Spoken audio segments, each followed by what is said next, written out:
Hello everybody, Dr. John Dahlman, chiropractor in Grand Forks. And today's exercise that you can use is for carpal tunnel. And carpal tunnel is a condition where the tunnel right in here, this part of your wrist, gets decreased, so it's not as wide as it used to be. The tunnel is formed on the back side and the outsides with your wrist bones, and then on the front side here with a slip of tissue called a retinaculum. And a retinaculum, it just holds that tunnel in place. Now through the tunnel you get finger flexor tendons. So these flexor muscles turn into tendons. Those tendons go through the tunnel and attach up here. So people who are constantly flexing their fingers all the time, like typing all day, you're just constantly in a flex position and you're constantly typing, they're more prone to developing carpal tunnel.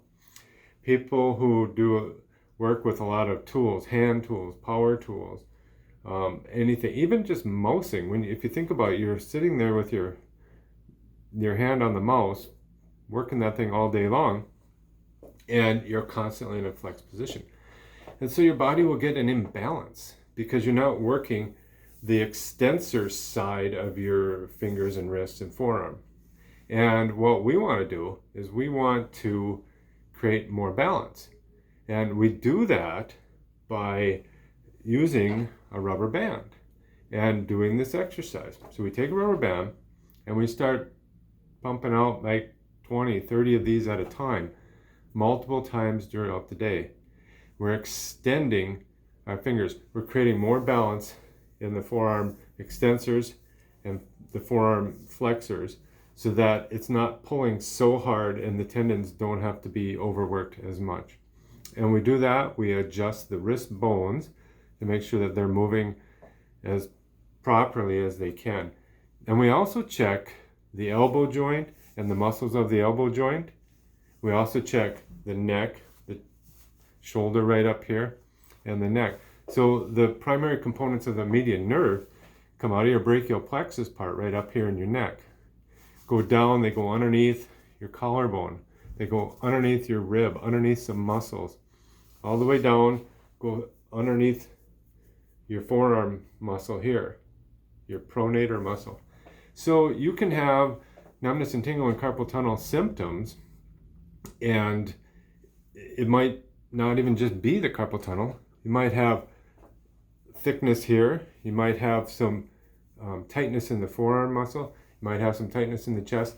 So you come in and you get evaluated and we figure out which muscles specifically are bothering you, or if you're getting some impingement out of your neck, we address those with exercises, stretches, and then we give you time off to go home and do it and bring you back and see how you respond. The alternative for this whole situation is that you get surgery. They'll go in there with a tool and they'll slice that retinaculum to open it up to give it more space. And for some people that works, and then for some people it doesn't work. And I've seen it go both ways. So, and I know people who've had it done on each wrist. One wrist turned out good, the other wrist did not. And I've seen it with patients who have had it done and they all turned out well. But a conservative management of it is to try to fix the imbalances that you've developed. So before you go running off and have surgery, get a rubber band. And you can go to the grocery store and you can get asparagus, because it's a little bit thicker of a rubber band than what I have here. And you can start using that. You can get some broccoli, which is even thicker yet. So as you work on your extensor strength, you can get stronger and stronger rubber bands, and then that'll help create better balance within your forearm muscles.